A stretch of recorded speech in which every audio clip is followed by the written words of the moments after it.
स्वारगेट प्रकरणामध्ये आता आरोपीला न्यायालयात हजर करण्यात आलेला आहे। अत्यंत कडेकोट असा बंदोबस्त होता आणि न्यायालयात आरोपीला हजर करण्यात आले। सध्या वकील बोलतात, थेट जाऊया। सवेरे का वक्त है, वो चिल्ला सकती थी, बचाओ बोल के डिफेंस ले सकती थी, लेकिन इसके अंदर कोई भी फोर्सफुली नहीं हुआ है और ना ही उसने बचाव के लिए बचाओ या चिल्लाओ ऐसा बोला हुआ नहीं है। कोर्ट ने क्या कहा? कोर्ट ने जो है सुनवाई के बाद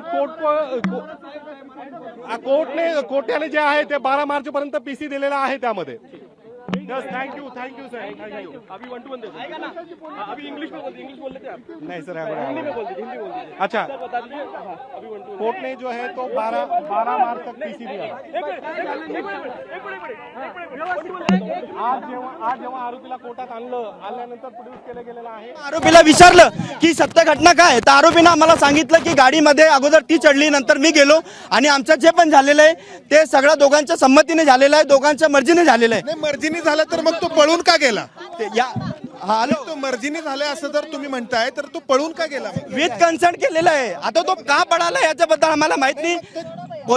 पोलिसांनी रिमांडमध्ये मागणी केली आहे की त्याच्याकडे मोबाईल जप्त करायचे, परत त्याचे मेडिकल करायचे। या मुद्द्याच्या आधारावर 15 याच्या आधी देखील त्याच्यावर पोलिसांची त्याच्या सोबत अजून कोण होता, त्याचे साथीदार कोण होते आणि अजून याच्यामध्ये कोण कोण सहभाग आहे, या सर्व गोष्टींचा खुलासा करण्यासाठी पोलीस कस्टडी। तो पळून का गेला होता? मोबाईल रिकव्हर झालेला नाही, त्याच्यासाठी 12 तारखेपर्यंत पोलीस कस्टडी दिलेली आहे। या आधी पण त्याच्यावरती वेपनचं काही माहित नाही। या आधी त्याच्यावरती जे 6 गुन्हे आहेत तर त्यामधले 5 गुन्हे बचाव केलेला आहे की as per the guideline of the supreme court, जर दोघांच्या मर्जीने जर कन्सर्न जर फिजिकल रिलेशन झालं असेल ते रेपच्या श्रेणीमध्ये येत नाही। आणि हे जे झालेलं आहे ते यांचे जे पण झालेलं आहे सगळं सीसीटीव्ही कॅमेऱ्यामध्ये आलेलं आहे।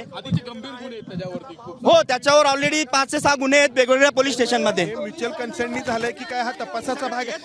नाही, पण त्या मुलीच्या चारित्र्यावरती तुम्ही संशय व्यक्त करताय असं होत नाही का? मिळालेली आहे 12 मार्च पर्यंत नहीं मिळालेली। देखिए, मैं हिंदी में बताता हूँ कि 12 मार्च तक उसको पीसी मिला है। 12 मार्च 2025 तक उसको पीसी मिला है। हेलो, 12 मार्च 2025 तक उसको पीसी मिला है और पीसी में हम लोग ने आरोपी के बचाव में हमने कहा कि ये इनके साथ जो भी हुआ है ये कंसेंट से हुआ है, दोनों की मर्जी से हुआ है और सुप्रीम कोर्ट के भी हमने गाइडलाइंस बताए। आप कह रहे कि अगर म्यूचुअल कंसेंट से हुआ है तो ये भाग क्यों गया? कहना है, भाग क्यों गया? आरोपी का कहना है कि उसने अपने मर्जी के साथ हमारा दोनों का फिर वो भाग क्यों गया? अगर म्यूचुअल कंसेंट से हो रहा है तो ये भागा क्यों, इसके बारे में हमें नहीं पता है, लेकिन उसका कहना है कि हम दोनों के कंसेंट से हुआ है। ठीक है, अभी हमने ये डिफेंस लिया है कि हमने कहा कि आम्ही डिफेंस घेतला आहे की सदर प्रकरण झाले।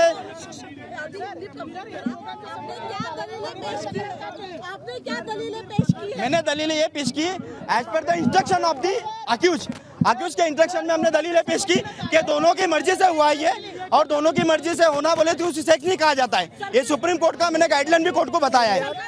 एक मिनट, यही मैंने दलीलें पेश की कि दोनों की मर्जी से हुआ। सीसीटीवी कैमरे में लड़की खुद होके गाड़ी में जा रही है, ये भी मैंने दलील दिया। ये हमें आरोपी ने हमको बताया है। वो आया ना, अभी ऑन रिकॉर्ड आया है ना, अभी आया ना।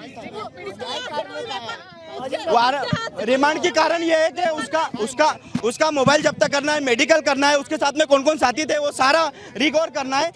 और वेपन नहीं है, वेपन का नहीं बताया। त्या मुलीचं म्हणणं होतं की यांनी तिला फसवून त्या ठिकाणी बसमध्ये चढायला लावलं आणि म्हणून ती चढली असं त्या मुलीचं म्हणणं होतं। मुलीचा काय म्हणणं आहे याबद्दल मला काय माहित नाही आहे। जे मी तो तपासाचा भाग आहे, जो मैंने डिफेंस लिया हूँ वो लिया हूँ मैंने। यस, संमतीने तो पळून व्यवस्थित सांगा। जर दोघांचाही संमतीने झालंय तर तक्रार का दिली गेली? तो तपासाचा भाग आहे ना, त्याच्यामध्ये एक्सप्लेनेशन आहे। आरोपीने आम्हाला एवढं सांगितलं की तिनं तिच्या मर्जीने माझ्या आणि त्याचे संबंध झालेले आहेत, एवढंच आरोपीचं म्हणणं आहे। तो पळून का गेला हा प्रश्न आहे सर।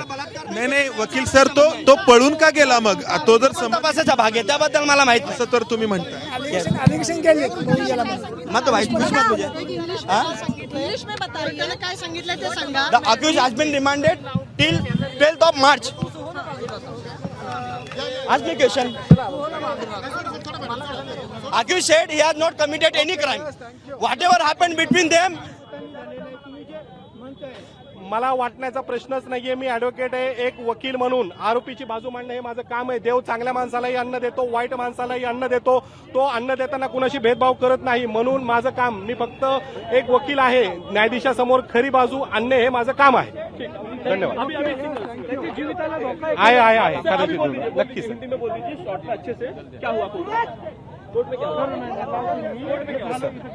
हाँ सर,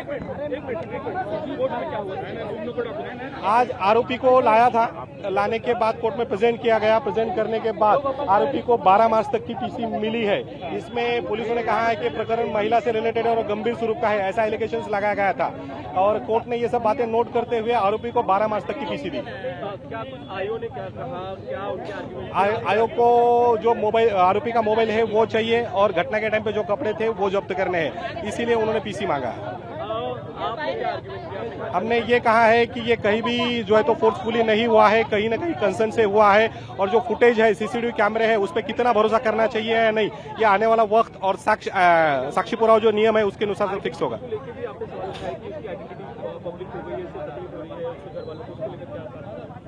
नहीं, उसकी आइडेंटिटी जो है वो लीक नहीं होनी चाहिए थी. आपल्याबरोबर आरोपीचे वकील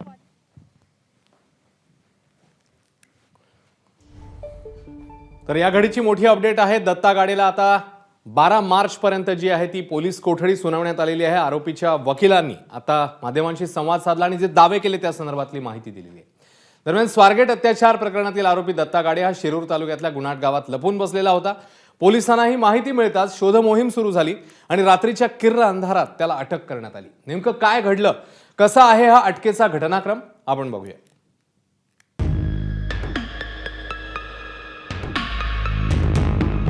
शिरूर तालुक्यातील गुन्हाट या गावामध्ये अर्ध्या रात्री देखील सर्च ऑपरेशन पोलिसांचं या ठिकाणी सुरू आहे. काही गावकरी देखील या ठिकाणी मदत करतायत. डॉग स्क्वॉडच्या मदतीने या ठिकाणी हे संपूर्ण सर्च ऑपरेशन सुरू आहे. जवळपास 13 टीम्स या गुन्हाट गावामध्ये या आरोपीचा शोध घेत आहेत. रात्री ते जवळपास 1 वाजलेला आहे. पलीकडच्या घरावरती आला होता, पाणी मागितलं त्याने आणि चुकी झाली, पस्तावा झाला असं बोलत होता. सरेंडर करणार असं काही बोलत होतं. अनाउन्समेंट देखील केली जाते, त्याच्या नातेवाईकांकडून सुद्धा अनाउन्समेंट केली जाते की पोलिसांना तू सरेंडर हो. आणि रात्री या अंधारात शेतात, ऊसाच्या शेतामध्ये आणि या सगळ्या रानांमध्ये येऊन पोलीस इथं सर्च ऑपरेशन या ठिकाणी राबवत आहेत. आता 1-2 तासापूर्वी येऊन गेलाय. एका घरून पाण्याची बाटली घेऊन गेला. काय म्हणला तो तिथं? घायल झालेला आहे, त्यांनी सिलेंडर हवं. एबीपी माझाच्या हाती सर्वात मोठी बातमी आता लागलेली आहे. रात्री आता म्हणजे जवळपास 1:30 वाजत आलेला आहे. पोलिसांनी ज्या पद्धतीने त्याला शेतातून अटक केलेली आहे, तो शेतात पळून जाण्याचा प्रयत्न करत होता. आरोपी आपल्या ताब्यात आहे आणि पुढील तपासासाठी त्याला आता आपण स्वारगेट पोलीस स्टेशन जिथं तपास चालू आहे त्यांच्या ताब्यात दिलेला आहे. आता जरी आपण बघितलं तर हे सगळे गावातील ग्रामस्थ लोक आहेत ज्यांनी अटक करण्यास पोलिसांना या आरोपीला मदत केलेली आहे. मी म्हणजे अर्थात त्याला शेवटच्या क्षणी सुद्धा बघितलंय. काय करत होता तो, कुठं पळत होता? त्याला सांगितलं की मी गुन्हाट गावचा पोलीस पाटील आहे, तू का लवकरात लवकर बाहेर ये, आपण तुला पुढील सहकार्य करू, अशा हेतूने त्याला बाहेर बोलवलं. तो थोडासा विश्वास ठेवला, इमोशनल झाला. तो बाहेर आला. नंतर बाहेर आल्यानंतर त्यांनी त्याला ज्यांनी धरलं त्याला सांगितलं की पहिला पाटलांना फोन लावा. त्याचं माझं बोलणं झालं आणि तो हजर झाला. पुण्यातील या लष्कर पोलीस स्टेशनच्या जेलमध्ये त्याला आता ठेवण्यात आलेला आहे. पोलीस आता ॲक्शन मोडमध्ये दिसत आहेत, कारण 50 तास हा संपूर्ण ऑपरेशन त्या ठिकाणी सुरू होतं. आरोपी अटक होणे सगळ्यात महत्त्वाचं होतं, कारण मुख्यमंत्री स्वतः या संपूर्ण घटनेकडे बारीकीने लक्ष देऊन होते. सातत्याने त्यांच्याकडून फॉलोअप घेतलं जात होतं. आरोपी दत्ता गाडे याला पोलिसांनी अटक केलेली आहे. त्याच्याच गावातून गेले 3 दिवस तो इथंच होता आणि पोलिसांनी आता अखेर त्याला अटक केलेली आहे. कॅमेरामॅन विजय राऊतसह मी मिकी घई, एबीपी माझा, पुणे.